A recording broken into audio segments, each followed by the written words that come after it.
ఇక పిఠాపురం గురించి మాట్లాడదాం. ఇక్కడ పోటీ చేస్తా ఉన్న ఈ దత్తపుత్రుడికి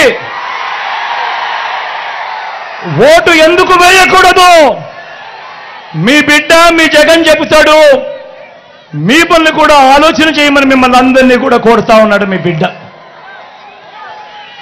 2014లో ఇదే చంద్రబాబు, ఇంతకు ముందే నేను చెప్పా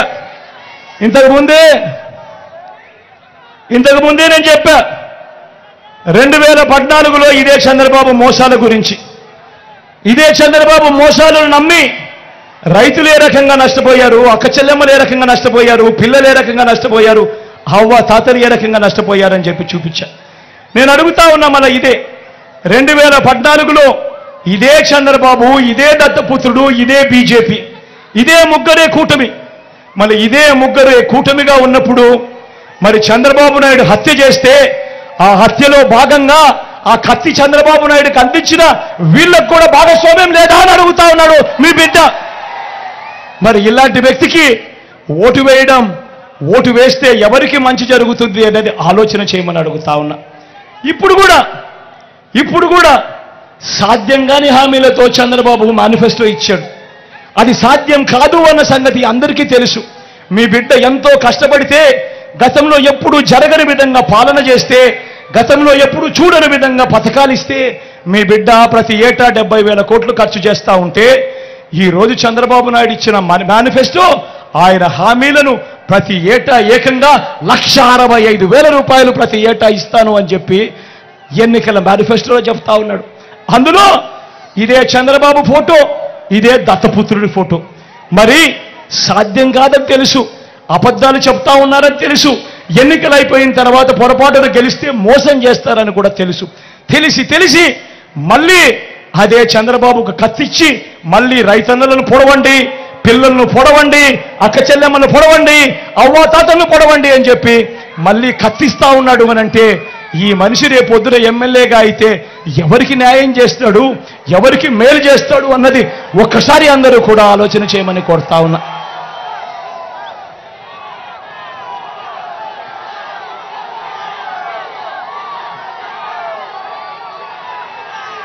ప్రతి ఒక్కరిని కూడా ఆలోచన చేయమని అడుగుతా ఉన్నా. చంద్రబాబు నాయుడును ప్రతి ఒక్కరిని కూడా ఆలోచన చేయమని అడుగుతా ఉన్నా. ఇదే దత్తపుత్రుడి గురించి మాట్లాడుతూ మహిళలు ఈయన నమ్మే పరిస్థితి ఉంటుందా అని అడుగుతా ఉన్నా. నా అక్క చెల్లెమ్మలు ఈ దత్తపుత్రుడిని నమ్మే పరిస్థితి ఉంటుందా అని చెప్పి నేను మిమ్మల్ని అడుగుతా ఉన్నా. 5 ఏళ్లకు ఒకసారి కారును మార్చినట్టుగా భార్యలను మార్చే ఈ మనిషి గురించి అందరూ ఆలోచన చేయమని కోరుతా ఉన్నా. ప్రతి ఒక్కరూ ఆలోచన చేయమని కోరుతా ఉన్నా. ఒకసారి జరిగితే పొరపాటు, రెండోసారి జరిగితే గ్రహపాటు, మరి అదే మూడోసారి నాలుగోసారి అంటే అది అలవాటు కాదా అని అడుగుతా ఉన్నాడు మీ బిడ్డ. మరి ఇలాంటి వ్యక్తి రేపొద్దున ఎమ్మెల్యే అయితే ఏ అక్క చెల్లెమ్మైనా కూడా 10 కోసం ఏదైనా ఈ దత్తపుత్రుని కలవడానికి కుదిరే పరిస్థితి ఉంటుందా అని అడుగుతా ఉన్నాను. ఒక్కసారి ఆలోచన చేయమని కోరుతా ఉన్నాను. ఇలాంటి మనస్తత్వం ఉన్న వ్యక్తి దగ్గరికి ఎవరైనా పోయి పని అడగగలుగుతారా అన్నది ఆలోచన చేయమని మిమ్మల్ని అందరినీ కూడా కోరుతా ఉన్నా.